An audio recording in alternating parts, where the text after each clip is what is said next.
Well, good morning, Bakersfield, surrounding communities, and everybody watching online on YouTube, Twitch, and Facebook Live. This is the Early Bird Special right here on 101.1 FM, 12:30 a.m., ESPN Bakersfield. I am Chris Burdick. That is Sparky. Sparky, good morning. Good morning. Let them know what they're in for, my friend. Oh, we got a jam-packed football show today. We'll talk 100%. all sorts of football, whether it's NFL, college, and we'll even talk some BC football as we welcome Rob Chavez and Kenny Calvin at 7:30 for our weekly BC Renegade segment. As the season opener starts Saturday, the home opener will be next week, but we'll talk about that and much more.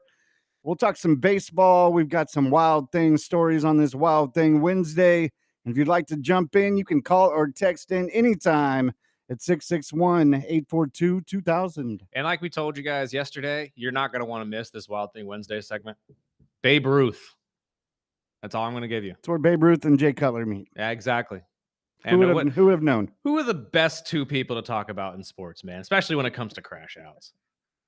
Nah, I'm just kidding. Babe Ruth, I don't think would ever should be on that kind. I don't think I've ever seen a video or a picture of Babe angry or smiling. Now I think about it, all the pictures I see is faded. Yeah, they're starting just sitting there mono. Just I'm here to play baseball. But we've got some updated breaking news this morning as the Vikings have officially traded a fourth and a fifth rounder to the Carolina Panthers for Adam Thielen and a fifth and a seventh rounder. So he's back in Minnesota. What is going on this year where NFL teams are going back to their exes at the wide receiver position? And speaking of other exes, Jordan Poyer just signed a one-year deal with Buffalo. Bills. Good for you, because that guy, we called him burnt toast in our house last year because he was getting burnt every game he played. I was kind of happy that Atlanta didn't make the move to sign him. Not that we needed it. I think the safety play last year was fine, and they drafted another one this year who's going to be a bona fide stud in 2 years. I'm telling you right now, I love Jesse Bates. Best safety in football, 100%. There's nobody better. But Atlanta's got two young studs at safety that I cannot wait to see play on the field at the same time. Helmas from Alabama, and you got Watts from Notre Dame as a rookie this year. Ooh, Lord. There's going to be some hard-hitting, just secondary play in Atlanta here in the next 2-3 years. I'm excited with the safeties in Miami. Having Minkah back will be a good thing. But while we're talking about it, I wanted to bring up this crazy question with waivers and everybody trimmed down to 53. Mm-hmm. This is like the busy day or two where a lot of players will either sign with other teams like Shiloh or other guys we've talked about, but there was some bigger names that were released that I wasn't really expecting, like Lyle Collins with Dallas, which I would hope. But is there anybody out there that you've seen that you wouldn't mind Atlanta picking up? Outside of Collins, not really. I mean, again, I was thinking the same thing yesterday. I think the shaving this year, at least, not a lot of big names were let go. At least not big names that you already kind of knew were on the chopping block, right? And I think that's kind of the route we're headed, especially with the NFL headed towards no more preseason at all. You know what I mean? So you're not going to have the time to really evaluate some of these older vets that are trying to find jobs or young rookies that are also trying to find jobs. Well, three names that came to mind with Miami, I'm hoping that they pick up the phone and get him signed. One is Lyle Collins. Every team should be wanting at least an extra tackle, even if he's not a starter. And Cole Strange, that one was a bit strange to me. I know he was a first rounder a couple years ago, and he's a solid guard. I've seen a bit too many Patriot fans or games just because, but I know Strange is a solid guard. I wouldn't mind having some more depth. And another one was Frank Gore Jr. I think with Miami's running back issues right now, with A-Chain dealing with some injuries, Jalen Wright looks like he'll be on the PUP list to start the season. Now, that means A-Chain is going to be not 100%. And we've got the rookie Ollie Gordon stepping up, which he looked good in preseason. But I wouldn't mind taking a flyer on somebody like Frank Gore Jr. Well, and this is the best time to do it, right? I mean, these guys are all, like I said, for lack of a better term, looking for jobs. And there are needy teams at every position. I mean, I wouldn't necessarily count out players like Frank Gore Jr. getting picked up here in the next couple of days. Where it ends up or like how they end up is really my big question, though. Where are you going to be on the depth chart? I know a lot of people have some injury issues, especially on the defensive side. It's kind of weird this year, but it is what it is. That's football. And I know you were talking about it the other day. Have you guys figured out your kicker situation? I was kind of curious about that. Yeah, we've got a guy I've never heard of. Naturally. But again, who knows? That's how most kickers come into organizations. It's not like we've done a lot of homework on who's the best kicker, but Exactly. Jason Sanders has been hit and miss. And luckily in my fantasy, that's another question I was going to ask. We talked about Mixon yesterday is probably going to fall later in drafts because, he's out 4 to 6 weeks. Naturally. Yeah. Do you think there's players like, say, Jacoby Myers that wants to be traded, or some players like that will drop in fantasy, or is there any other players that kind of just you think are drop in fantasy? drop in Absolutely. fantasy world? Yeah. Regardless of, well, I shouldn't say regardless. It depends on how experienced the people you are playing with are, if that makes sense. If you have people that really don't pay attention to football or are just doing this for fun, you really won't have to worry about a lot of this. Most of those people are probably just going to draft their favorite players anyway, and you're going to be fine. But yes, if you're in a league where you guys have been playing together for over a decade and you guys know what you're doing, you have people who actually do research on drafts, because there are people who do that. We have somebody who works in this very station who does that, has been doing that for over a month. Mock drafting. And again, all for you, man. If that's your thing, go for it. But yeah, I mean, Joe Mixon, I would expect, is going to drop tremendously in drafts, especially since he's not going to be playing for the first 4 to 6. Jacoby Myers, again, I'm not sold on that one, just because I feel like this is just how contract negotiations go. Yeah, it just came to mind because we had a text bringing up Jacoby. Yeah, and like I said yesterday, at this point, I think in this modern day NFL structure, you're going to hear that with every player that wants more money. Yeah. If they go to their organization and say, hey, I want to get paid more, and that organization doesn't immediately say, sure, sign the dotted line right here, they're going to say, all right, well, if you're not going to do that, I want to be traded. Like, that's the first thing people are going to go to, because you're not also going to sit there and say, drop me, because that's a whole different conversation. The putting up of trade me then allows them to really lean on the fan base and how much they are beloved within that fan base. That's really where you see most of the pressure coming down on all these teams to sign these guys, especially overpaying, quote unquote, for some people that are star players on the team. I don't see that ever as a problem, especially with people like Terry McLaurin, people like Trey Hendrickson, which Trey's deal is actually really interesting, because although he does get bumped up to $30 million a year, he's actually a free agent next year. It wasn't a contract extension. It was a contract restructuring. So he gets 30 this year, and if he's not happy still, he can be gone next year. Or if they're not happy still, I guess, is at the end of the day here. But Cincinnati, that makes more sense to me why it took them so long to figure this out, because now they just made a long-term contract into a 1-year restructure in which they're saying, here's your 30 million. Now go away, kid. Yeah, pretty much. Certain players, I think, are going to drop, obviously, because of injuries or, their preseason situations. Are there anybody that really stand out to me that you should go after? Joe Mixon is really the only one off top of my head that I know for a fact in each and every one of your fantasy drafts, if you haven't done it already, is going to be dropping, because nobody's going to really want to wait 6 weeks for their running back one to be playing football. Yeah. So you can easily pick him up late. I mean, we were talking about that zero running back theory that the Athletic was talking about a couple of days ago. If you're running that and you're in round 7, 8, and he's still there, pick him up. Yeah. But I mean, outside of that, I mean, I've just read major drops. I don't think I've just seen like the maybe the opposite of players like Dameon Pierce, like we talked about yesterday, Nick Chubb, that are going higher. But I'll just throw out a tip: if you're auto drafting, make sure you go in there and rank your players, especially if you're a fan of a certain team and you don't like to draft certain players, or you can remove them off your list. I had to explain this to Greg because he's going to miss one of the drafts this weekend. Right. And I told him you have the ability to go in there and rank your players. Right. That's what I told him too. I know a couple guys, Eric from our sister station La Caliente is king of auto pick. I cannot believe he's almost won our league twice. And he's won it once.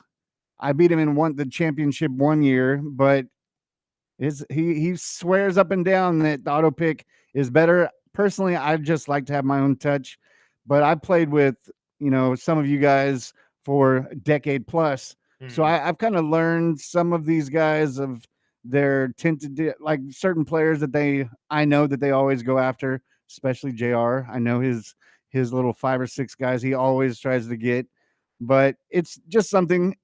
I know this weekend is like the biggest weekend of fantasy drafts. So if you're an auto picker, go in there and rank your players. I don't know a lot of people that are auto pickers though. There's a lot of if you play fantasy football, like I said, usually it's guys who already know the sport or somebody who wants to get into it, right? And they have pre-existing just notions of who they want on their team. And that's the whole point of playing fantasy football is to have the players you want on the team, right? So I don't know. I It's gonna be a agree with busy you, weekend. but it is. It's going to be a crazy busy weekend. I mean, I know me and you have what 3, 4 this I've weekend got at least. I've got 2 on Saturday, 2 on Sunday, and 1 on Monday, and I've Oh, got 2 already done. So after this weekend, and then our buddy Kyle Jones, hopefully he'll be joining us here in a couple weeks, a local attorney, but he gets me into a one and done type league where you get to pick a team and they have to oh yeah, win. love those knockout leagues. I'll jump into any one of those any year, but it always bugs me though because you have the group of people that always just pick the same people or the same Whoever's playing team. the Saints. Yeah, exactly. Whoever's playing the Saints or whoever's playing the Jets or the Giants. It's like, dude, really? That's what I did last year, and I won it by week 7. I So know, and that again, it's smart. I just in my head, I'm like, I'm gonna take a gamble. I'm gonna be the guy that picks people that no one's gonna look at, and then that's what gets you shot in the foot. that's something I'm working on. We're trying to get a sponsor for our picks. We got to figure out a way to do it this year. Not where we'll just go down every game, but maybe we get some pick'ems or the 5, 6 games of the week Mhm. because we don't want to bug you and put you to sleep when we're picking 15, 16 games Naturally. every week. But we'll get into something. Plus our waiver day of the week. We'll get into that. We'll help you win your money on fantasy. But we'll take our first break. We'll get into some other NFL news. Some teams actually named their quarterback one, finally. We'll talk about that and much more before we sit down with Rob Chavez and Kenny Calvin preview this weekend's BC season opener at 7:30 right here on the Early Bird Special.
Welcome back.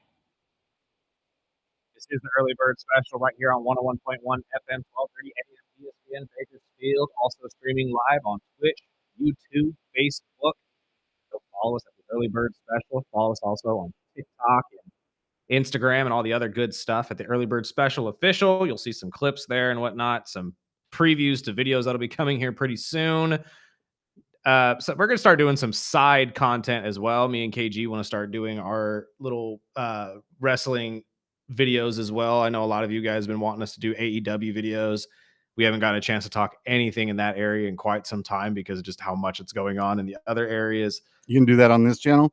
We're gonna try to, at least at first, but we're kind of figuring that out at the moment. So we'll let you guys know once you can see that and once it's going to be available. You got plenty of wrestling coming up this weekend with Clash of Paris on Sunday. We're going to talk to the guys at Dionysus tomorrow, along with our guy Chris Flail as well. I'm sorry, Friday. I for some reason thought it was Thursday. No, tomorrow we have Bolt Brady making his return. He's going to help you pick some games for this weekend in college football, as well as the first week of NFL football, make you some money if you're smart enough to actually take his advice.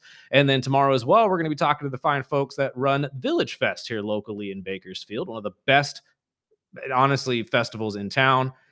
And for me in Bakersfield, when Village Fest is here, the cold weather's here too. And that's usually when I'm happy. Village Fest is usually the last real hot day.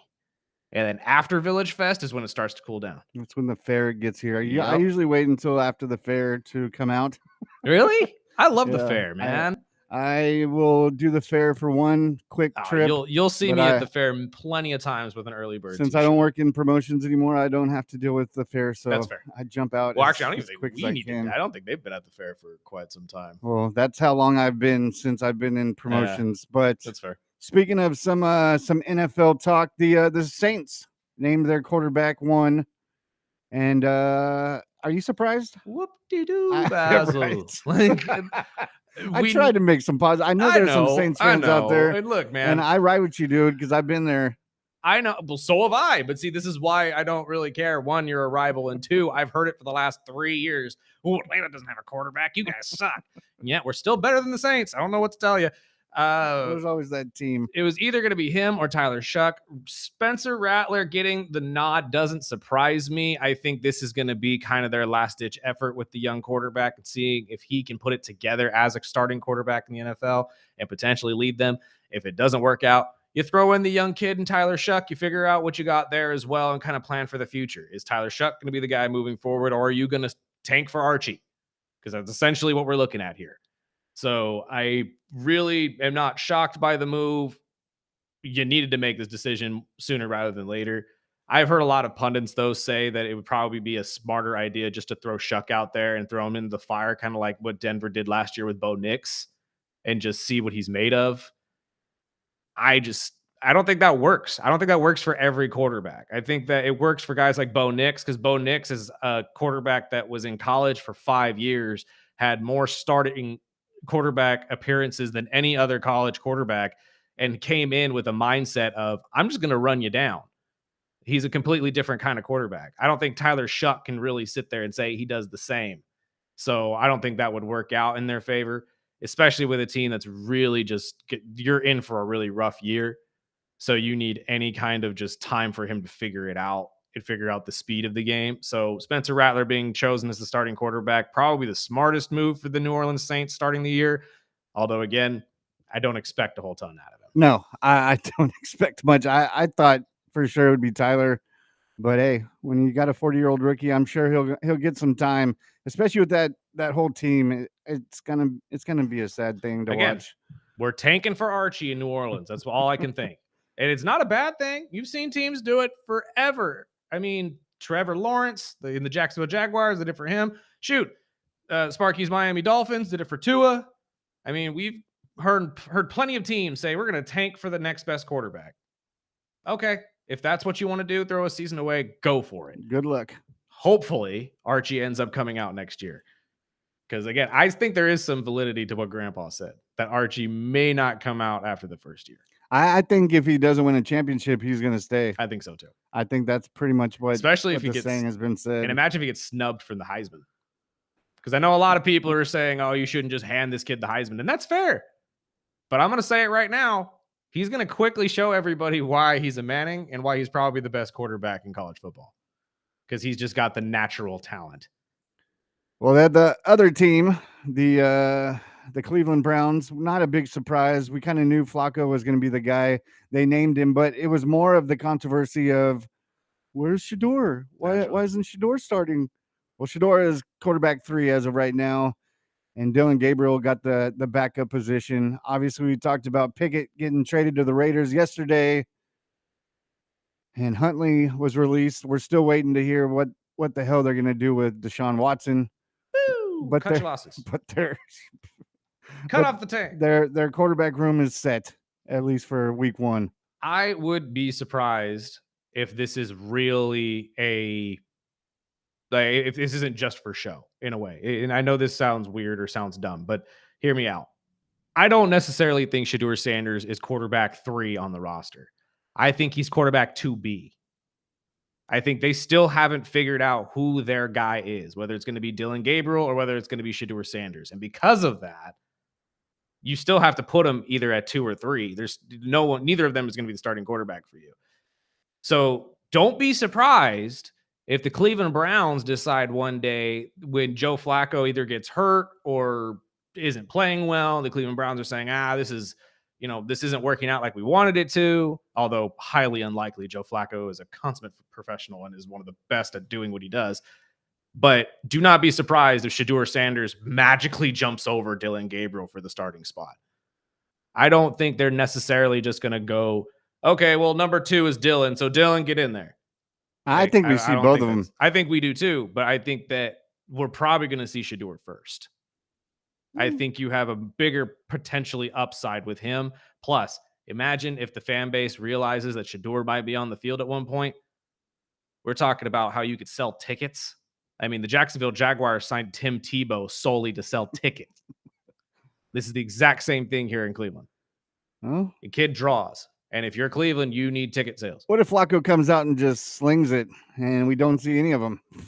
That's the best case scenario. That's going to be the media is just going to be talking about Shedeur until he finally gets on the field. Honestly, I feel like that's the best case scenario for Cleveland. Genuinely, I think if Joe Flacco comes out and slings it, say you're in second place halfway through the season, right behind the Baltimore Ravens, and the Steelers and the Bengals both are fading off, I think that's the best case scenario for Stefanski and this team, because you don't have to make that decision now. You get a whole year to make that decision. We get to see what they look like in year 2 rather than just here in year 1. So I think if that happens, they'd be kissing the floor saying, thank you, Jesus. Because that is, honestly, in my opinion, the best case scenario for them. Because it's much like the Saints, right? The Saints come out this year and Spencer Rattler looks like an MVP. They're praising God, saying, holy hell, we picked the right guy and we didn't even know it. And they'll be like, oh, we knew. Yeah, exactly. Yeah. And the media, they're saying, yeah, we always had this. Why do you think we picked him week 1? Of course he was going to be the guy. He's, Tyler Shuck was all just a diversion. It was, a 3-card Monty. No, it's legitimately like that's the best case scenario they're looking for here, is one of these guys walking out and having a Madden 26 type season where he magically looks like an MVP candidate again. And then they don't have to make that decision of go to the young guy. And obviously the Saints decision is much easier because you only have one. Cleveland, if you go to the young guy and you pick the wrong one. Yeah, and it's not Shedeur. I'm not even saying that. No, if Shedeur was in New Orleans, we'd be hearing more Shedeur than anything. 100%. Like, you're right. If Shedeur was in New Orleans in the exact same situation with him and Tyler Shuck at the 2 and 3, we'd be hearing a lot more Shedeur is the guy. But that's my point, though. If Cleveland does have to make this decision and say they pick Dylan Gabriel instead of Shedeur, and Dylan comes out and looks dumb too, now you look twice as stupid. And you can just wash not only this year, but probably next year out of the line too. And now you have to restart a third time with a third quarterback, and everybody in your organization and all your fan base is going to be saying, you should have just gone to this guy in the first place. Exactly. So that's kind of the problem for Cleveland, is you run the risk of looking even worse, which, let's be honest, there's a lot of people that are listening to my voice right now are saying, well, the Cleveland Browns. The Browns are going to brown. That's literally what everybody says when you bring up the Cleveland Browns. The Browns are going to brown. So is it really a far-fetched situation here that they would make that dumb decision at the end of the day and sit there and say, no, Dylan Gabriel's our guy. We're not playing Shador. I heard Watson's agent yesterday on Eisen talking. He's been told that he's quarterback one when he's back. I'm like, really, That's a lie. really, really, just That's as gonna much of a stir that lie as the pot. whole Jerry Jones saying Mulligeta told him to shove it. Yeah, Yeah, I don't believe that happened at all. but he's an At all. agent, so he's gonna, of course, promote who pays him. But I would be surprised if once he's active, if he's even on that roster. Oh, 100%. And that's what I'm saying. Like it is a situation where you're really just going to have to deal with it at the time. But right now, the best case scenario for any of them is you hope the guy you chose for QB1 shows up and is the QB1. Well, we will wrap up this segment. We'll take a break, pay some bills, and then we'll welcome in the BC guys. We'll preview Saturday's game. And right after this break, we'll have Kenny Calvin and Rob Chavez right after this break. This is the Early Bird Special on ESPN Bakersfield, 1230 a.m. 101.1 FM.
And welcome back. This is the Early Bird Special right here on ESPN Bakersfield, 101.1 FM, 12:30 a.m.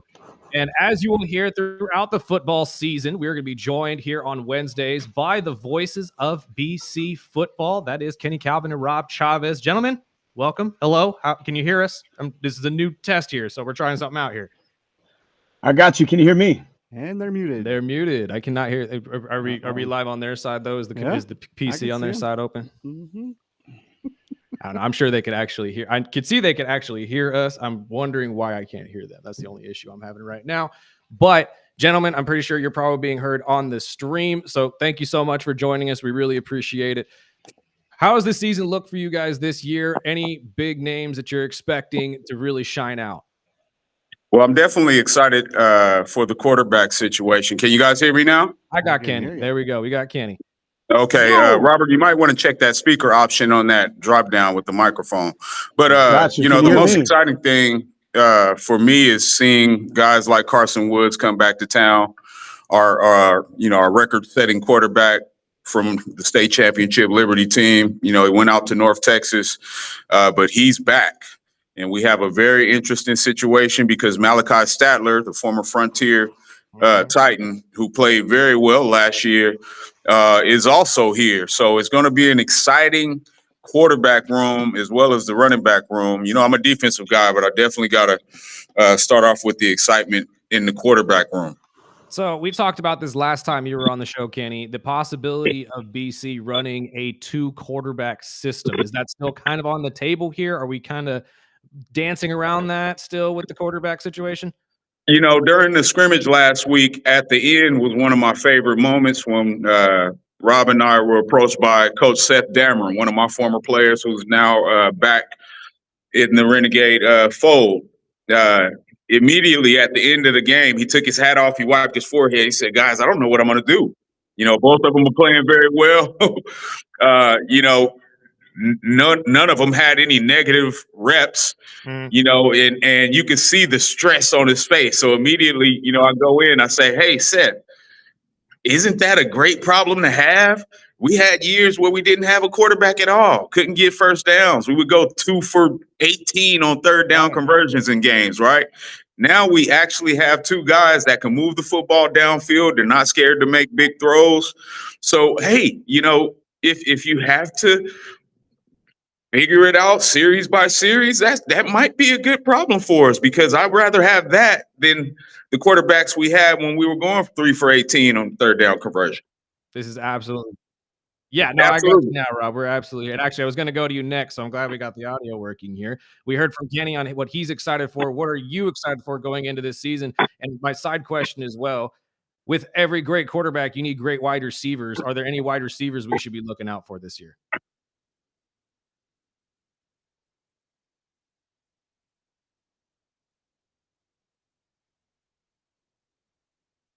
Sabo.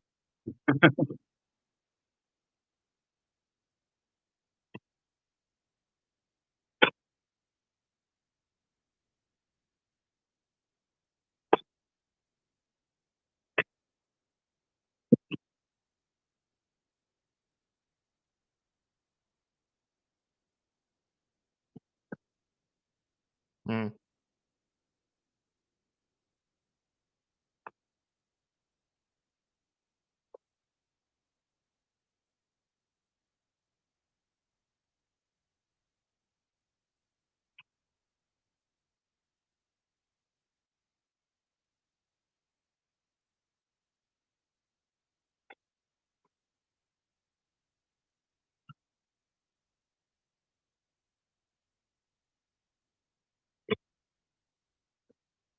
Mm.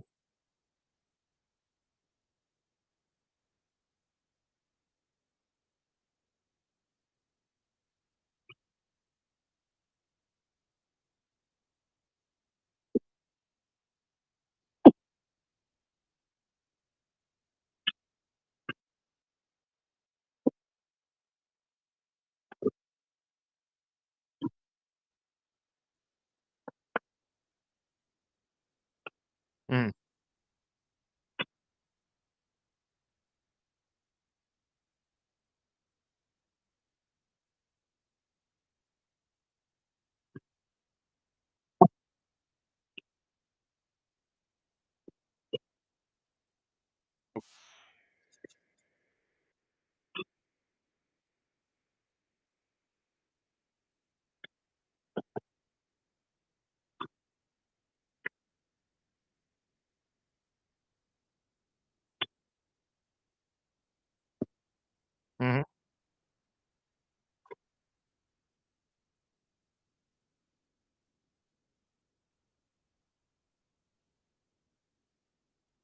Next play.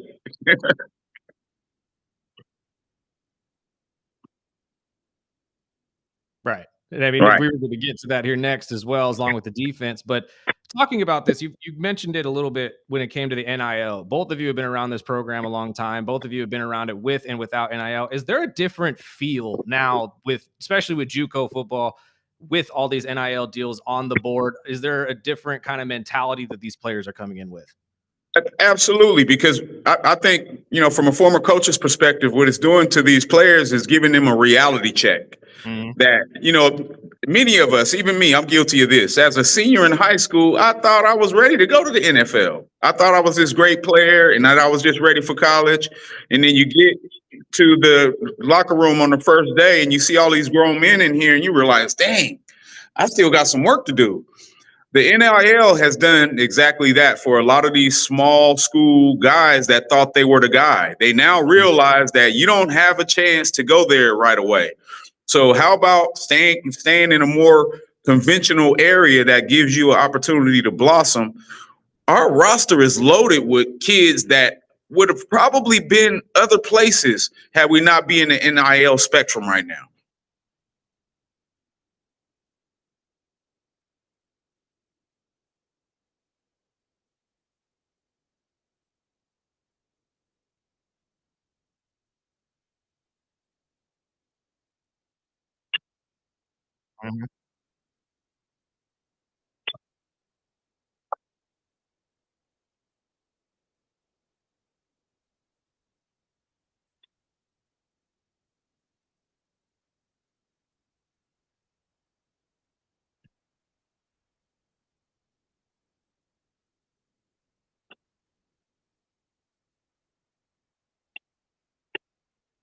Right.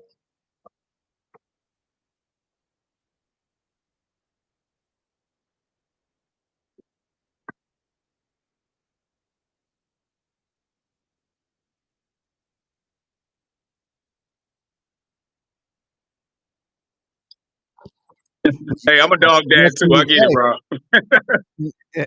He's got something to say.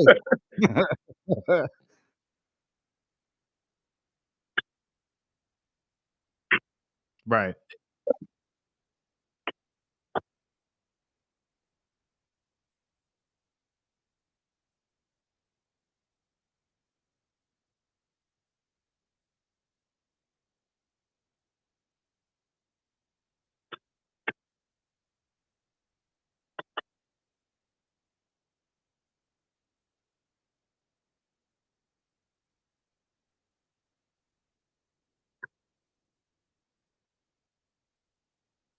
And Ian Jernigan coming back. This is a guy that played at San Jose State, had some success, and now he's back. Like, think about having a locker room filled with guys that had that next level experience that can come back and be leaders and tell guys, hey, man, you got a lot of work to do because if I'm back, what do you think you're going to do? Absolutely. Exactly. And, with our community, we always come together. We're always a big, BC Renegade fans. And we talked to a local former Renegade, Chad Hathaway, who's set up a kind of a nonprofit to help out the sports over at Bakersfield College and junior college. So if you'd like to jump in and help out with BC sports, just go to 1913.com. You spell out the word 19 and then 13.com. I've already got my my BC sweater ready for the winter, but I'm a defensive guy.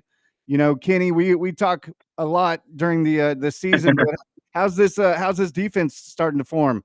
Ooh, you got me right there, Steve. I mean, from a standpoint, early in my career, I've always wanted to be an offensive guy until you find coaches like the great Jeff Chudy. And the reason why I'm bringing up Coach Chudy, because he's also one of the assistants who's been assisting Coach Tyler Thompson. He also trained in Coach Tyler Thompson, right? Coach Thompson. So you have these genius defensive minds that taught young men how to read quarterback drops and correlate the drops with the routes to teach you how to be a scientist of football on the defensive side. That's what has me the most excited about this season. without even mentioning a name, right? We have some of the most genius minds in Coach Chudy, Thompson, James McGill, Gas. I mean, James McGill was the number one DB in the nation when he played as a Renegade and went to K-State and was all Big 12, right?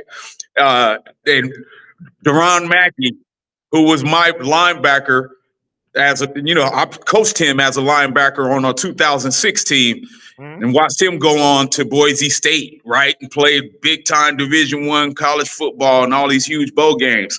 These are the guys that are leading on the defense. Coach Duncan, right? Great defensive line mentality, gets guys to play above their potential. I haven't even started talking about a single player, and I'm already excited about the defense. So just imagine how these young players like Chase Furtado, our second-year secondary guy, Aiden Moreno, who's been a guy that's been a fly on the wall in all facets of the team, being a former offensive guy. Now he's our starting safety. The safety is right, Tyler Lewis. Our safety position is the quarterback of the defense. What better way to have leadership than having a former quarterback play safety so he can break down and analyze everything that's coming? I think the best safeties are former quarterbacks who just had athletic ability and can tackle. That's what I'm excited for these guys.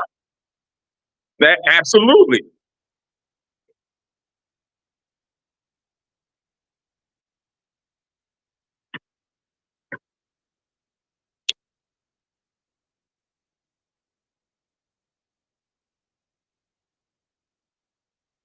Right.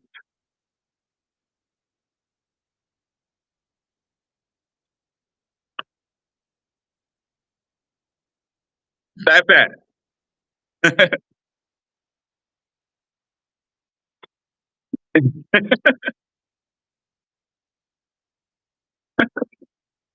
That's awesome.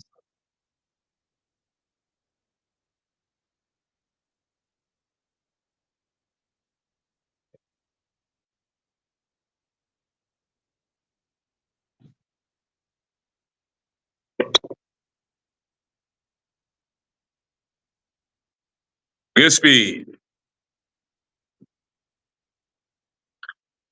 Phenomenal.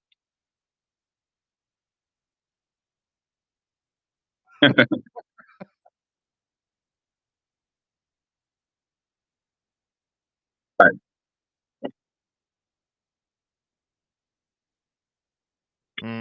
I Right. mean, I'm glad you name dropped Logan Bowers because I have a weird connection to that. I coached him when he was an eighth grader. And when I tell you this kid came in, he looked like he was bigger than me. I was in college and he looked like he could tackle me. And I'm just seeing his development, especially with BC, with what you guys have been able to do and harness out of him, was great to see. And honestly, I want to touch on something before we move into the season opener this weekend. You've mentioned multiple times this new head coach and all of the coaching lineage that has come from it and has come back, all these former players who have come back and now are coaching with this organization. How does that feel? I mean, Kenny, you've been in this situation being a former coach. How does it feel being a coach, especially him in this situation as a head coach, with some of your head coaches now underneath you? You are now their boss, and ultimately they come to you for the final say rather than the other way around. And I'm glad you highlighted that because really a great team is a culmination of people who are willing to accept direction for the betterment of the overall process. So when you have a situation like that, it's very normal. I can go back 20 years, to my coaching staffs when we had people like the great Coach Kelly, who was a COS icon, step down from COS to come in and be an assistant offensive line coach when he's a Hall of Famer. And at the time, as players, we're like, man, why would you step down from a head job to come in and be an assistant? It's because they all have a deep-hearted love for the process and just being team guys. One of my favorite things to say is it's not about the name on the back, it's about the name on the front. And the best coaches don't have any ego associated with where they are on the totem pole when it comes to making the team great. And that's the most beautiful thing for me, to see Coach Chudy on the sideline taking direction from Coach Thompson. And of course, you know, Coach Thompson is definitely taking direction from Chudy in the past. So there's a ever existing flow of the yin and yang of past and present coming together to make greatness. And I think that's the only way a team really comes to its full potential, when you have old leadership, new leadership, and the players coming together so it all works. It definitely is a symbolic moment for me seeing it happen, because I remember coming in as the youngest coach on the staff and seeing coaches that I played against be assistants under my head coaches at the moment. You know, when Chudy was the head coach and I was working under him, and seeing coaches like Kelly and Coach Thorpe. Dave Thorpe was, you know, perennial leadership guys for years in this community, willing to accept direction from a younger guy and make us champions. That's interesting. I've always been curious about that as a fan looking in. I've never been able to coach at that level, obviously. And it would just be a weird dynamic, right? Just somebody coming in that you have leaned on for so many years to teach you how to properly do this and how to properly play. And now they're leaning on you at the end of the day. I mean, it's just interesting to me. So let's talk about this season opener this weekend. How are we feeling? How are we looking? And should we be looking out for anything major with this matchup?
All right.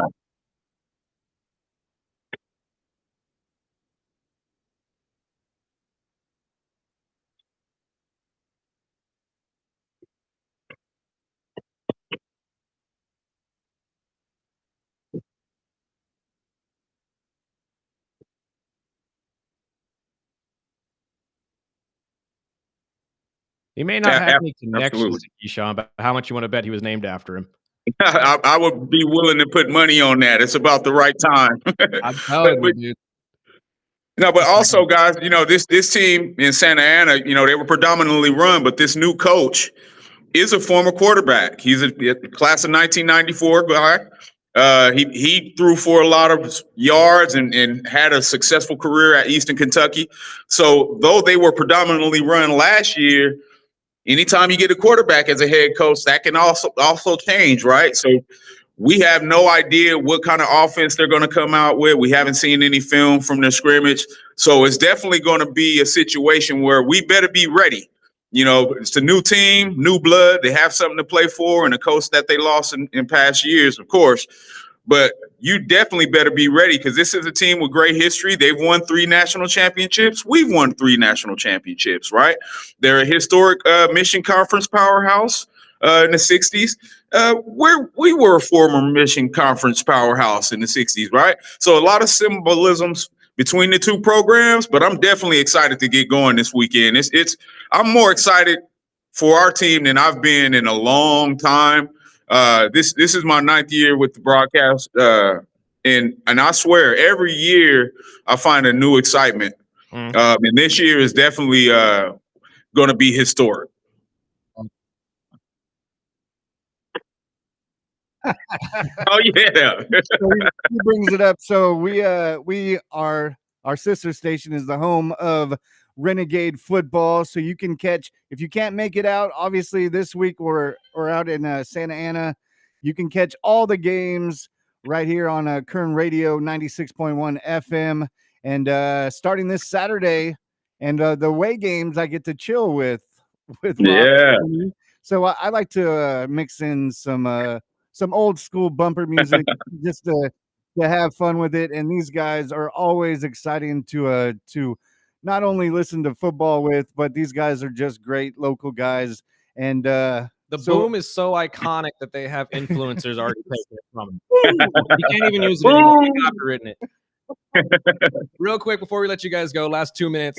It is the start of college football across the country. Is there any game that you guys are really excited to watch? Personally, I can't wait for Texas Ohio State. That's going to be huge. We got Florida State Seminole in it. That's going to be a great way to start. Go no. Oh no.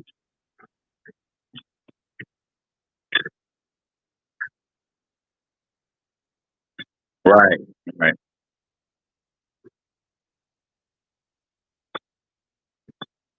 Am I going to be the only one that's going to be crying though when that man walks off for the last time? No. I Hey, cannot get over this. Chris, I got to tell you, I watched the ESPYs this year.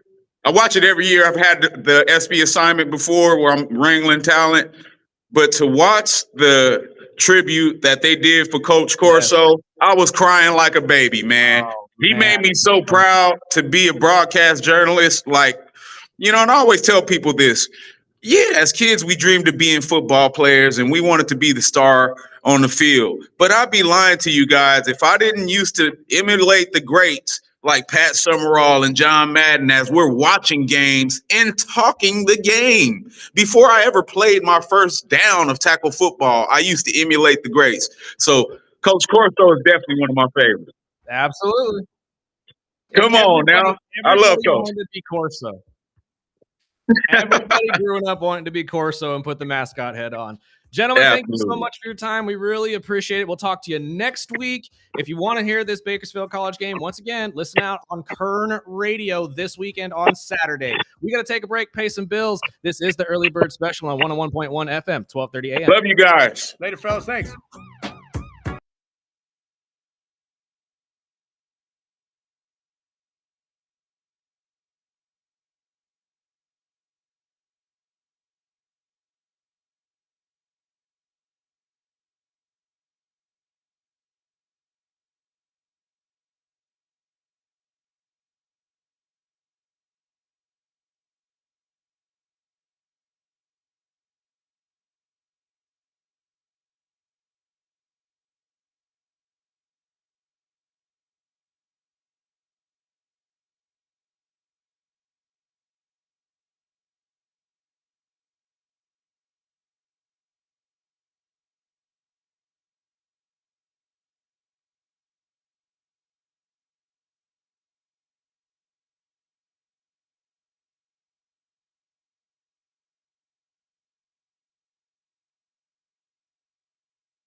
Welcome back. Early Bird Special Hour 2 here on this Wednesday, the 27th day of August. I want to thank Rob Chavez and Kenny Calvin for joining us, talking all things BC football. We will be talking to them every single week, every Wednesday, right here on the Early Bird Special. Give you a rundown of the weeks to come, or games to come, I'm sorry, as well as what happened the week before. And who better to talk about it than the two guys who cover it throughout the season. I'm very excited to have an entire season with these two. It's going to be great. I'm looking forward to it. Hopefully we bounce back from last year. But the NFL just announced they will now allow Tom Brady to take part in production meetings with coaches and teams this season. Last year, Brady was banned for much of the season from the info gathering sessions as Fox Sports top broadcaster due to his ownership role with the Raiders. Which really, if you know how these things go, if you've really worked in media, you know how these broadcasts get made and put together, really made it hard for him to do his job. It really did. Imagine having a job, a desk job, where you had to type out reports with literally both of your hands tied behind your back. And I know that's me being rude, like overshooting this, but no, like when you tell a guy you have to go out there and talk about just what you see, you don't get any of the stats we get. You don't get access to any of the interviews. You don't know what the coach said before the game. You don't know what the players feel like before the game. You just have to go out there and wing it every single week. I'm telling you right now, it's not as easy as it sounds. Most of you sit there and say, "Oh, I could do that." I hear it all the time. "Oh, I could do that for 2 hours. I could sit there and talk for 2 hours." Most of you can't stand up and talk in front of a group of people for 5 seconds. If you can, join open mics. Exactly. And just like it's one of those things that I know Tom Brady is Tom Brady, and obviously you had to do what you had to do because he is a partial owner. Is the only thing that made sense to me. You can't really have him talking to all these players, especially players that are free agents next year, potentially convincing them, hey, maybe they suck in Cincinnati, but We're building Las something in Vegas. yeah, come play with us in Vegas. Maybe you can do something over here and be a part of a championship group. Like, I totally get why they put the limitations on him, but this is also kind of long overdue. He needs to be able to do his job correctly if he's going to continue to do this. And honestly, doing it the way you were doing it wasn't doing him any favors. There were games where I was listening, I was like, wow, Tom, like, reaching for straws. yeah. But again, what else is he supposed to do? You know what I mean? Maybe do one job.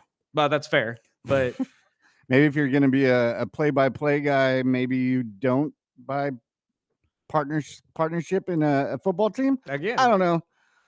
If it was, I know there'll be fans complaining, but I mean, he's working out, and it's Tom Brady. Yeah, I mean, it's the golden boy. You really think that the NFL is going to tell him no more than once?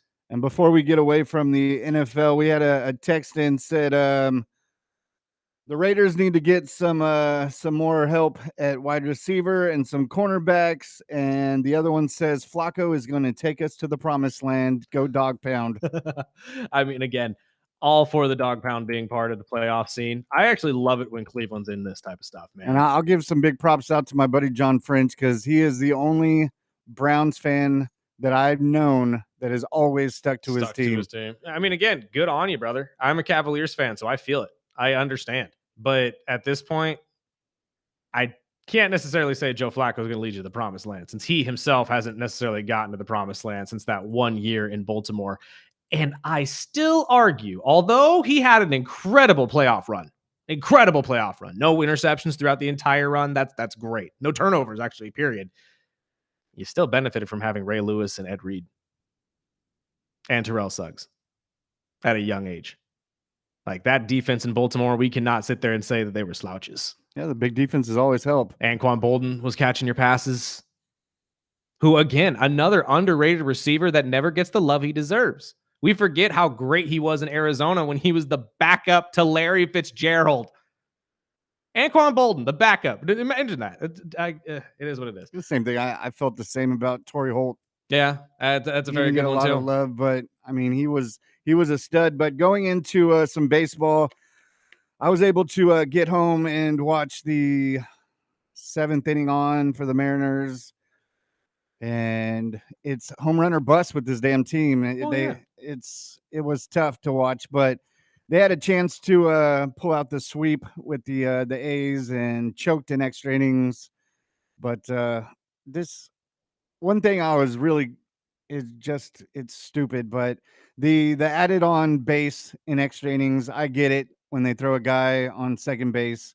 But when the A's immediately just start bunting to start off the 10th inning, I'm like, why am I staying awake for this? I'm glad you brought this up because one, this is one of the biggest arguments when this was made. This was going to be the argument against it, right? But again, it's baseball. It's one they needed it because these games that go into extra innings can go into 18 innings as we've seen in the last 5 years, and you can't have that. You can't have a baseball team essentially playing 2 games. So throwing a guy at second does make sense. I still argue that it may be a situation where you have to levy the bunt.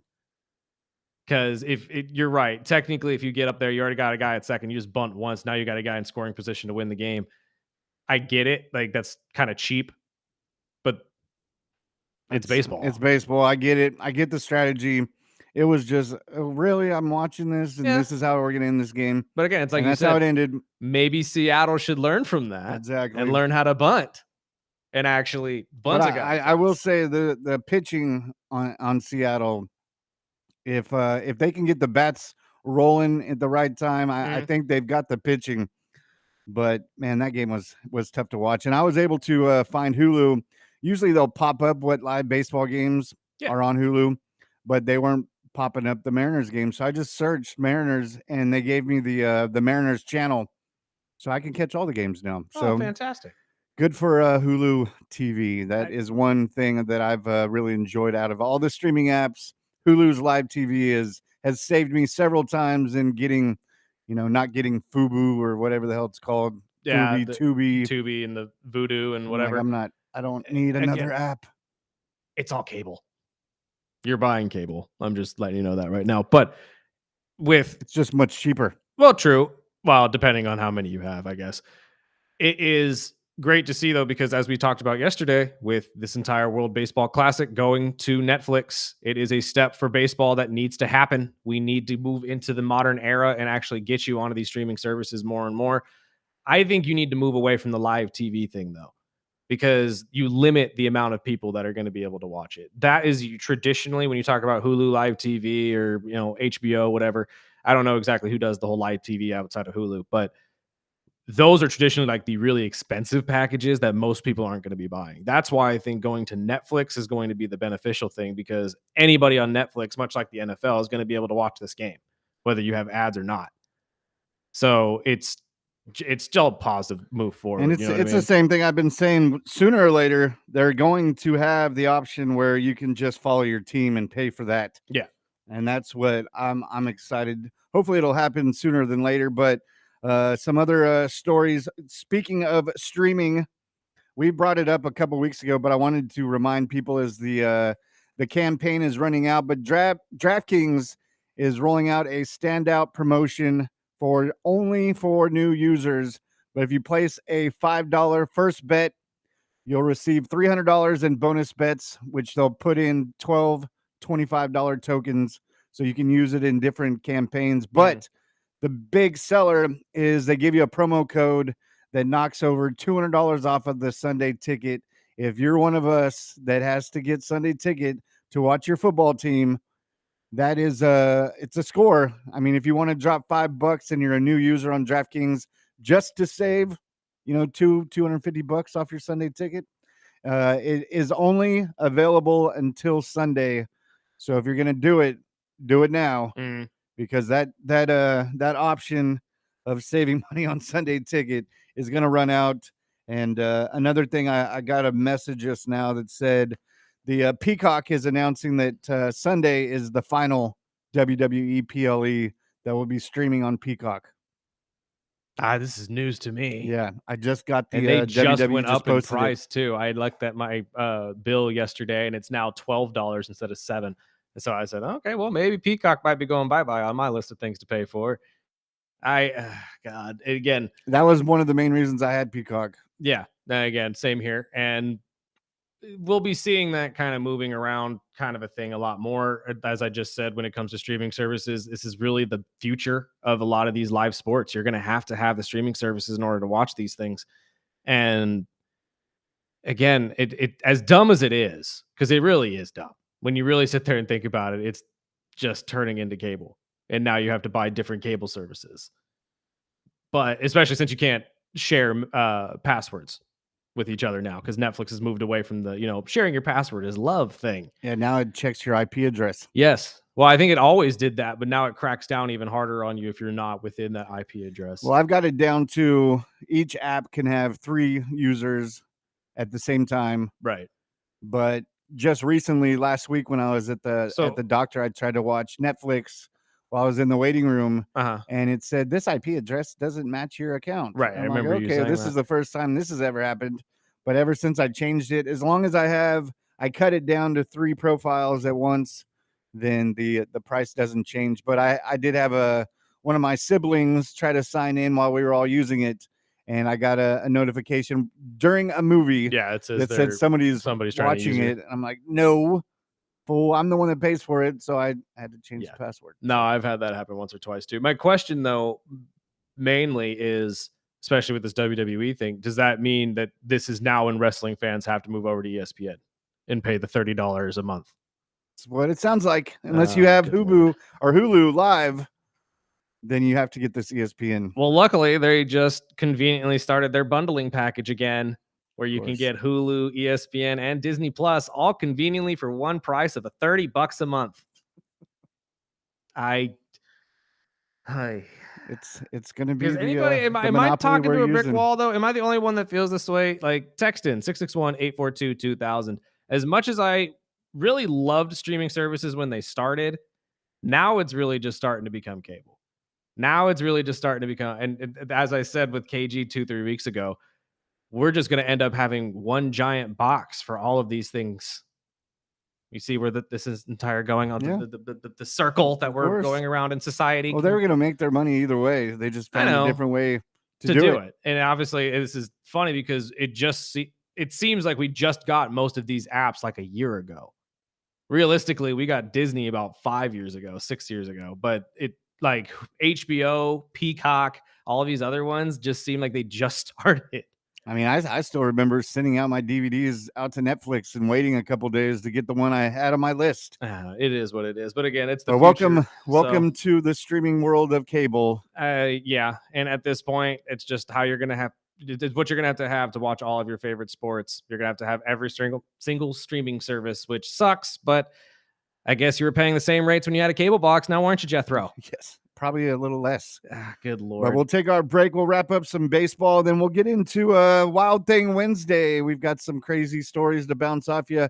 And you can call or text in anytime at 661-842-2000. We are the Early Bird Special.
Oh God, you're gonna test me, and I don't know what this is right now. Beetlejuice? Oh, Pee Wee. Pee Wee's birthday. He was still alive. birthday? Yeah. Wait. Pee Wee Herman's birthday Yeah. or Paul's birthday? I'm sorry. Same thing. I don't know. I'm just making sure. Paul Rubens' birthday. Any I chance s- I could throw in some Pee Wee Oh Herman? no! I'm all for it. I still need to actually watch that documentary. I have It's tough. It's been sitting there on my list of things to watch, but after you and our friend Allie telling me how it was, I'm like, I don't know if I want to see Paul like that. It's a little emotional, but I mean, he is awesome. He was I've awesome. always saw Paul Rubens as someone who was awesome. Like the entire situation with him in the theater and all of that, I was Yeah. like, okay, that's weird, but I mean, people were doing that back in the 18, Yeah, 1900s. what do you think it's there for? Yeah, or 1800s. I'm stupid. There was nothing back then, but you know what I mean. Like they were doing it back in the day. So like, but still, it's a weird thing to get busted for. I realize. I It just is. always remember him as Pee Wee. Yeah. As much as Pee Wee Herman really creeped me out a Well, lot when I was a kid too. he goes into some personal stuff, but he stays with his comedy, so you don't know if he's serious or not most of the time, and that's what was best about Pee Wee is, he played that role so well, but Yes. it goes into his road to even becoming what became Pee Wee with all his ups and downs His and comedy sleeping in career, cars and yeah. exactly. But there's some dark secrets that he goes. But if you grew up like I did and watching Pee Wee's Playhouse, there's always a special spot in my heart for the Pee Wee Herman. And my favorite, me and Hop used to go back and forth, but his scenes on the Cheech and Chong movies were just classic. Oh yeah, they're great. Again, anything that I used to see him in made me laugh.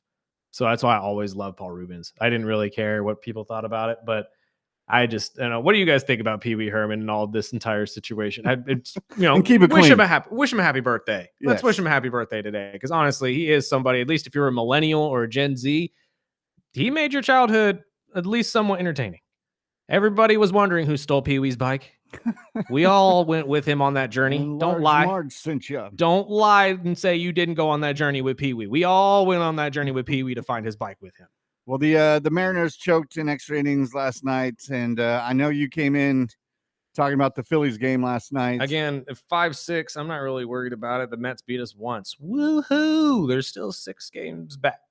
And you really have to worry about the Reds, who got absolutely manhandled by the Dodgers. So this is really starting to just boil down as we thought it would in baseball at the end of the season. We're all just waiting to see what these final playoff spots end up being. I don't think there's a lot really to worry about if you're a Seattle Mariners fan, Phillies fan, Dodger fan. You guys are looking fine. It's not that big of a deal. Right now, the people that really should be worried are the teams like the Mets, the Reds, these guys that are fighting for these final playoffs or wild card spots, which are quickly going to be locked up here, especially in the NL. Because if you really look at the two guys that are leading it, I mean, the Cubs aren't going to get – the Cubs could be leading any other division if they were in any other division in the NL. So you're not going to catch up to them. And whether it's the Padres or the Dodgers, you really think you're going to catch up to that one.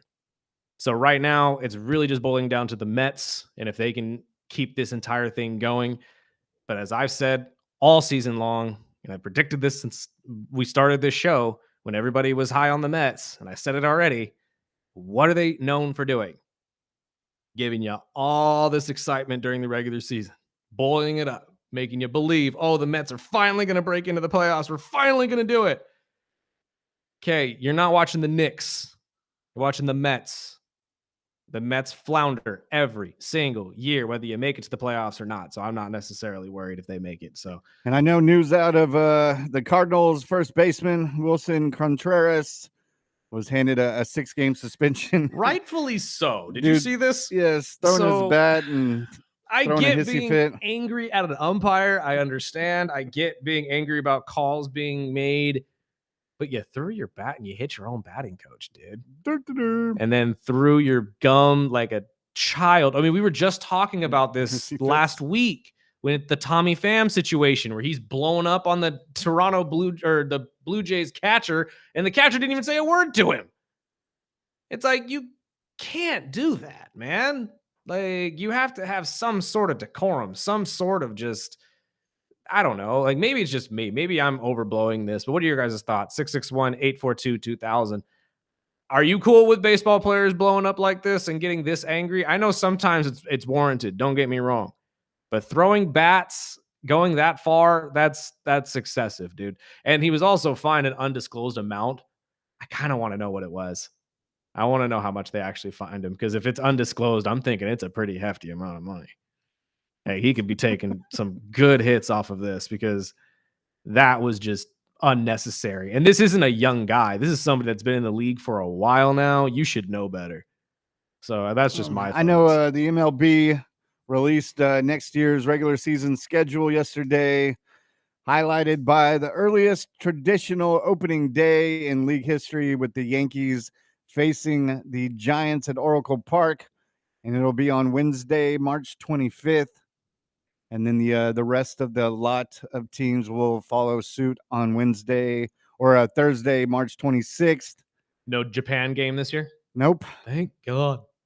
The league has also brought back rivalry weekend from May 15th to the 17th. Yes. They've already announced Yankees, Mets, Cubs, White Sox.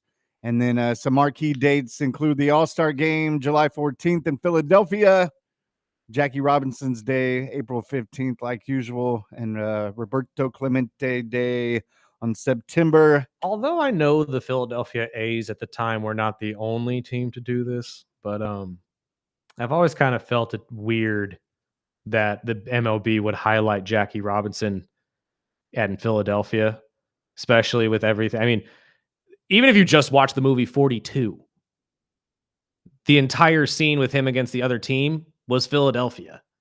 It was the crowd was very outspoken in Philadelphia during all of this situation. So I get what they're doing. I mean, Philadelphia is one of the hottest teams in baseball right now, but it's always weirded me out that they're like, why would you not utilize the Dodgers? Like, why would you not just use the Dodgers, the team he played for? Like, it's Jackie. And when you look at Jackie, he was the first thing you think of. Dodgers. Dodger blue. So I don't understand why it's always in Philadelphia or something of that nature. It's like, it should just be in LA or Brooklyn. Move the team, like get a stadium out there in Brooklyn and do something out there. That's always what I've thought. But I don't know. What are your thoughts on that? And they announced the Field of Dreams game, which is one of the most exciting ones I look forward to. But yeah, when it comes to the Jackie stuff, I always think Dodgers. That's what I've always said. It's like, I don't understand why we don't just utilize the Dodgers. I'm not even a Dodger fan, but just thinking about it as a baseball fan, you would assume any kind of memorialization to Jackie would be with the Dodgers. And every Dodger fan I know is big fans, and they always pump up that game. But the also some side news. Venus Williams, we talked a little bit about yesterday, was eliminated in singles. Well, they announced late last night that she is actually going to play doubles in the U.S. Open now. So we get to see Venus after all, even if it's just. Can we pull her sister out of the stands? That would be dope. I know it's not this year. You have to qualify. I understand. But while watching Venus play one more time at the age of 45? Yep, 45 years old. Could she somehow convince Serena to come out of retirement and make one final push? I'd love to see it. I would love to see it. I would love that. I'd love to see that. But again, it's a long shot. Honestly, Venus coming back and qualifying for a lot of this stuff was a long shot as well. But I still would be ecstatic to see Serena Williams back on the court. And real quick, too, U.S. Open yesterday, a couple highlights. Naomi Osaka winning. That was pretty cool to see. And Coco advancing as well. Seeing both of the young talents making a move. It is great for tennis in general to see these young stars step up, especially since the biggest names that you're hearing about in tennis right now are Venus Williams, who, again, 45 years old. I just think that we need these girls who unfortunately have been struggling as of late, especially when it comes to mental health. And they've been very outspoken about that. I'm not throwing shade. That's just the way the game has been working. I'm very happy to see both of them get back to form and get back to winning ways. It's just great for the sport. It's been fantastic to see. So, and we're lining up Debbie Lewis, local tennis enthusiast will join us next week. We're just trying to lock in the date and time, but we'll get into that. Plus, it is Wild Thing Wednesday, so after this break, we'll jump in with some wild stories. If you got them, text them in 661-842-2000 right here on the Early Bird Special.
Pass is caught! Diggs!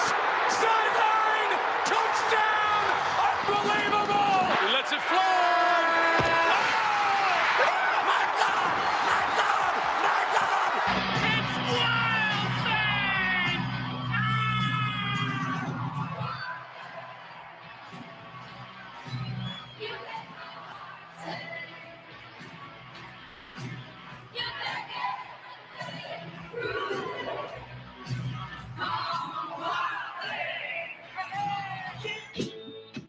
Yes, it is Wild Thing Wednesday. We haven't done this in a while, but we've had two major stories break in the last couple of days that we had to talk about. We didn't get to talk about one of them yesterday, and they just fit under the category so well that we had to bring the segment back for Wild Thing Wednesday. If you have any stories that are better than ours that you find that are just wilder than you can believe, and you think they're more wild than the two we're about to tell you right now, send it in 661-842-2000. We'll read it on the air. And if it is wild, we might pick, we'll probably pick a winner and give you a t-shirt or something. So we'll get you figured out and hooked up here. But which one do you want to start with, my friend? You want to start with Jay Cutler? Or you want to start with Babe Ruth? I'll start with Cutler. Go for it. So former NFL quarterback Jay Cutler, 42 years old, will now serve 4 days in jail starting September 29th after pleading guilty to a misdemeanor DUI stemming from an October 2024 crash in Tennessee. Under the plea deal, the weapons charge related to a rifle and a pistol found in the vehicle. All those were dropped just so he had to surrender his firearm. In addition to the 4 days in jail, Cutler must pay $350 in fines, attend a DUI safety class, and serve 1 year of unsupervised probation. And he also had to turn in his driver's license. It's revoked in Tennessee. But for a misdemeanor DUI, I mean, we've talked about these crazy DUIs all over the sports world, and a lot of them are getting little slaps on the wrist, and some of them are even felonies that get less time. But it's Jay Cutler, and he'll serve 4 days in jail for this DUI. Had to turn in his guns, and his license has been revoked. I've been trying to wrap my head around right now if we can call Jay Cutler the king of crash outs in the NFL, or if he's the most depressed man I've ever seen as a starting quarterback. Because hear me out on this. Anytime you see Jay Cutler, he either is angry or just looks like his dog has been kicked and ran over at the same time. I don't know the last time I've ever heard anybody actually serving jail time for a DUI. Not to say that that is anything to really highlight. I'm just that's what's more shocking to me is that we're seeing actual jail time being slapped on here. I feel like that was more for the gun charges. They're saying, all right, well, if you spend 4 days in jail, we'll wipe the rest of it off your record. You'll just have to deal with the DUI for the next couple of years to the rest of your life, depending on how long that goes. But I mean, does anybody feel bad for Jay at this point? I was a fan of Jay Cutler. Still, as a football player, would say I am a fan of Jay Cutler. But to be honest, everything that's kind of happened afterwards, after his career was over, and just the way he's really treated Crazy people. divorce and I'm going to play devil's advocate a little bit here because the fan interactions that we've seen with Jay Cutler, him getting angry at fans for walking up and wanting a picture or something like that, I kind of understand that because Jay being one of the most popular quarterbacks when he came in, and obviously you probably had to deal with a lot of people. And let's not forget the bulk of his career was in Chicago. And Chicago is notorious for being hateful if you aren't doing well. I mean, look what they did to Mitch Trubisky. The guy couldn't even walk into a restaurant in Chicago without getting booed out. That is incredible. So realistically, should we even blame him for those altercations? Just being devil's advocate. I mean, he's a grown-ass man. So I know. And that's what I'm saying. Much like the Wilson Contreras situation, you're a professional. You should know better. I try to overlook the time in Miami he had because that was tough to watch. But totally forgot about the final stint in Miami. You're right. But yeah, I mean, DUIs, first of all, you shouldn't be driving under the influence. No, never. And if you're a former athlete and you've been paid millions upon millions of dollars, I stand by my statement. Get a driver. Get an Uber, for God's sakes. I know it's so hard to sit amongst, the muckety muck in their normal cars. Get a driver, for God's sake. It's not that big of a deal. Yeah, get an Uber. It would have saved you $350 and do 4 days we need a fancy app for that now? Like, I know they can only do that. The celebrity version of Tinder. Do we need a celebrity version of Uber for you guys to start using it? I saw that celebrity Tinder. Oh, that's been a thing for idea, but there was you have to 25 million people on a holding list. You have to qualify. Like, you have to have a certain amount of followers, a net worth of a certain amount. Like, you have to legitimately be famous to be on this thing. I've heard of it. I've never actually seen it, obviously, but it's just wild to me. Well, you're getting there. Oh, I mean, hey, I'm an ESPN personality. Look at me. Look at us now. Look at us. I have actually a drop in there if you wanted to hit that. Real quick, final. Look at us. Hey, look at us. Look at us. Huh? Who would have thought? Not me. Gotta love Paul Rudd. Real quick, other story we got to get to before we get to a break. The wild thing story of the day. Babe Ruth has been charged in a fraud case. Yes, Babe Ruth, everybody's favorite Yankees legend. No, I joke. A man in Tennessee with the same name apparently has been going around and has been charged in 91 counts by a U.S. District Court in Greensville, Tennessee. 91 different counts of fraud, aggravated identity theft, fraudulent use of social security numbers, money laundering, making false statements to his probation officer, and owning guns while he's already been a felon. This man, George Herman Ruth, a convicted felon. I'm just going to say it, convicted felon. Babe is what they call him. Of course. Has obtained over $550,000 through this scheme alone. And he sought payouts in lawsuit settlements ranging from contract lens price allegations to claims of racial discrimination against staffing agencies. This is a wild case, and all of this is coming from The Athletic, I grant you. I've heard many stories like this, but it's always funny when they have some sort of connection in name-wise to the actual athlete itself. Because when you read the story, it sounds like he's taking false name, because he does use former baseball players in these settlements, names of former baseball players. So he's using just ridiculous amounts of theft and identity theft, including former baseball players' names, to win all of these settlements and rake in the cash. The amount of Am I the only one that's like, I'm not necessarily glorifying this at all, but the ability and the thought process that has to go through for schemes like this, like, God, if you could just use your brain power for something that's actually positive, yeah, in your life or in anybody else's life, God, we could have some great things in this world. We really could. People who are just this good at scheming baffle me. The fact that you're able to pull this off for this long, $550,000. Although I grant you, probably in today's day and age, when it comes to theft and all that, it's probably not that much money. But 91 separate counts from a U.S. district attorney. 91. You want to talk about this is a man in his, I can't even remember the age. I don't think I have it written down here, but he's well into his, I think, 50s and 60s, I would assume. You ain't getting out of your rest of your life is being seen in a jail cell, more than likely. And it bugs me a little bit here because I've never understood. I don't know. What are your thoughts on this, Spark? Because why do people steal other people's identities like that? Like, what is the end game here? Outside of just ruining someone else's life. I've never understood why someone looks at it and say, you know what? I could just take homeboy's social security number and mess with his credit. It's the dumbest thing in the world. They're scum. And when your name is Babe Ruth, that's got to be a little more difficult too. You think Babe Ruth has been accused of, and you know what's funny? There's going to be someone on the internet that's going to run with this and say the actual Babe Ruth got busted this year for something he did back in the day. They're going to claim that this is all Babe Ruth, and it's all like that's the craziness of this world. But just when I read stories like this, it baffles me in so many different ways. Why are there people out here that are using your brain power to do this? Why are people stealing other people's identity? I've never understood that. And you're not only ruining your name, but you're ruining the name of Babe Ruth now. Right.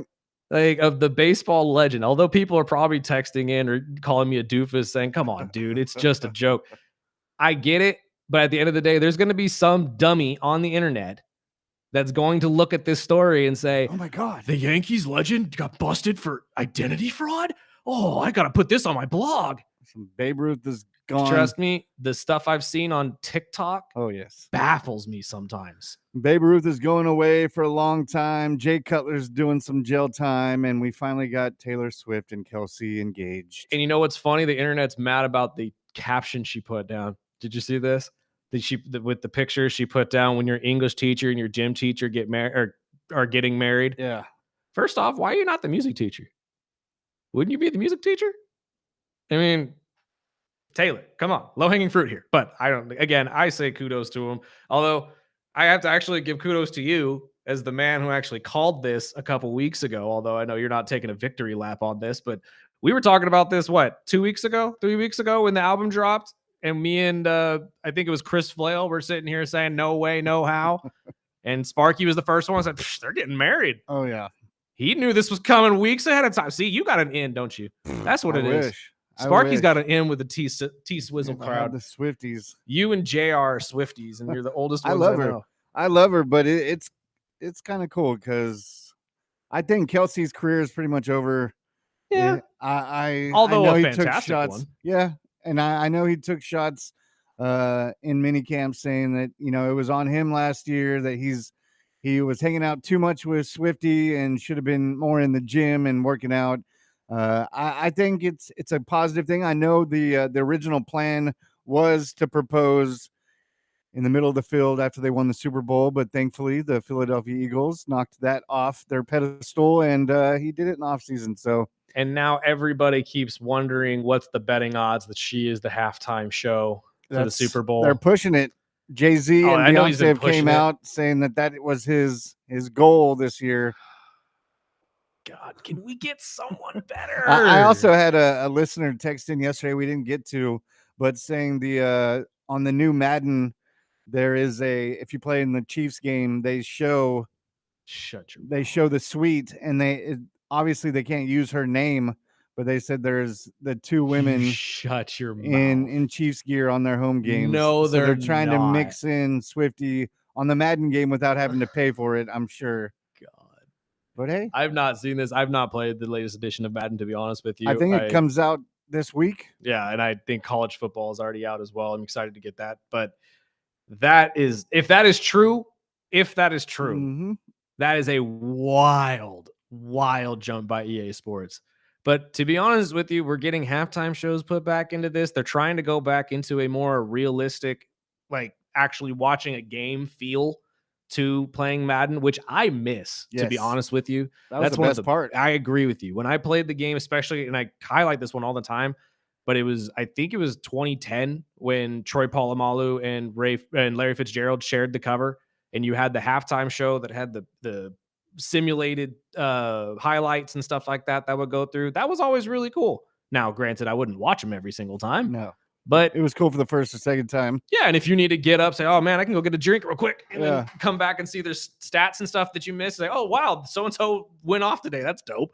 I'm still gonna blow them out next week, but it doesn't matter. Yeah, but that's it takes. If you went as far as to put Taylor Swift and Patrick Mahomes' wife, her name escapes me at the moment, up in a booth and show them off during the games, that's wild. Because what if you're playing against them after a fantasy draft and neither of them are on the team? On the same team. Neither of them are there. So what if Travis is playing with Atlanta? Does Atlanta now have the booth and you go up there and see the blonde up there by herself? I want to say it's Falcons jersey? only in the franchise edition. Is it? That makes sense. It's still, they're going to find So any many way questions. to make some more money, but we'll take our final break. We'll preview tomorrow's show. We've got a jam-packed rest of the week right here on the Early Bird Special, ESPN Bakersfield, 12:30 a.m. 101.1 FM.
Welcome back.